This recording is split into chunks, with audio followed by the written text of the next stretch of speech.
ever swiped your debit card and the response you received from the cashier is declined? Thought you had money, but now you're not so sure?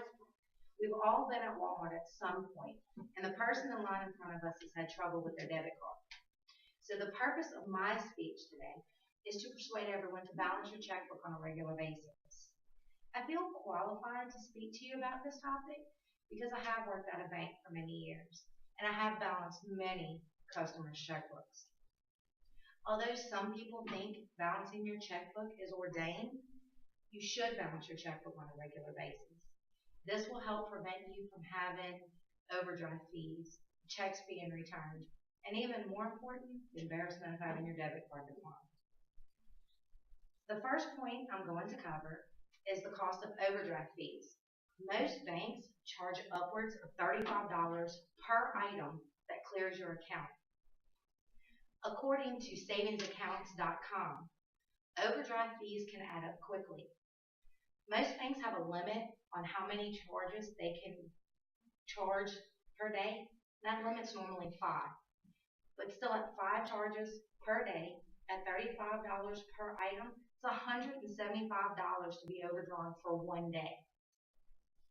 MoneyMatters360.com covers the fact that banks make mistakes. If you don't balance your checkbook regularly, how are you going to find those mistakes that the bank makes? It could go months without you catching those mistakes, and in turn, that cause you to be overdrawn months down the road. So not only do you have to pay overdraft fees, but if a bank returns your check, you have to pay for that as well.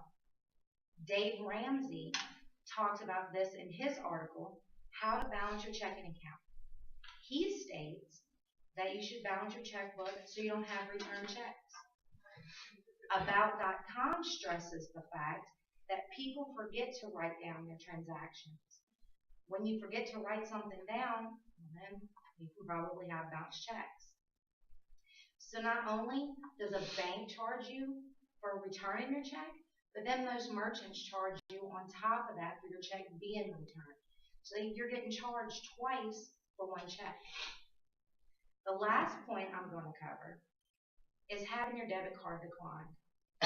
There is nothing more embarrassing than being at a store or a restaurant and you swipe your debit card and it's declined.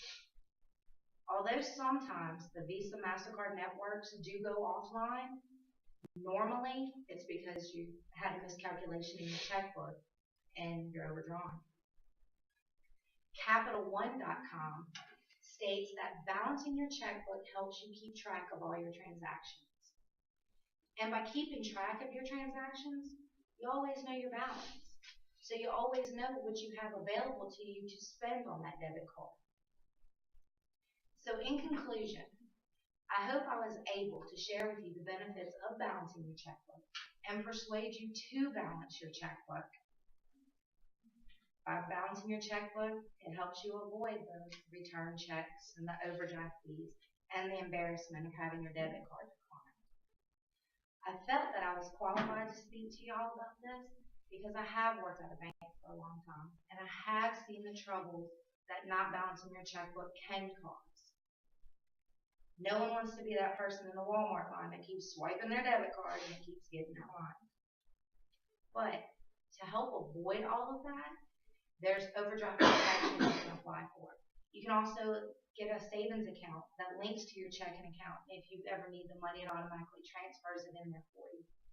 And now with today, with technology, internet banking is so popular that there's no reason why you shouldn't balance your checkbook on a regular basis.